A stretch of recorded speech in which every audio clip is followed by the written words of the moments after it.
রবিবার সকাল মানেই আমরা কিন্তু বাঙালিরা যেটা সবথেকে ভালো বুঝি, অনেক বেলা পর্যন্ত ঘুমানো আর সারাদিন ভালো মন্দ খাওয়া আর বিকেলের দিকে ঘোরা, ব্যাস এই হলেই কিন্তু আমাদের যথেষ্ট।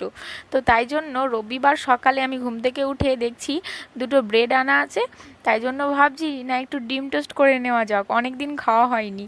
তো তাই জন্য কড়াইটা গরম করে আমি প্রথমে ব্রেড দুটোকে একটু সেঁকে নিয়েছি, আর তারপরেই কড়াইটা গরম করে ওই কড়াইতেই অল্প সাদা তেল দিয়েছি, আর ওর মধ্যে একটা ডিম ফেটিয়ে তার মধ্যে অল্প পেঁয়াজ কুচি আর কিছু কাঁচা লঙ্কা কুচি আর লবণ দিয়ে ওটা কড়াইতে দিয়ে দিলাম। বেশ 1 মিনিট বা 2 মিনিট পরে ওটাকে ওর মধ্যে কিন্তু আমি ওই ব্রেডটা স্লাইস করে দুভাগ করে দিয়ে দিলাম।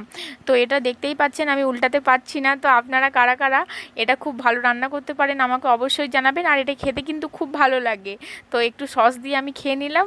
তো দেখা হচ্ছে পরের ভিডিওতে, আর হ্যাঁ অবশ্যই সাবস্ক্রাইব করতে কিন্তু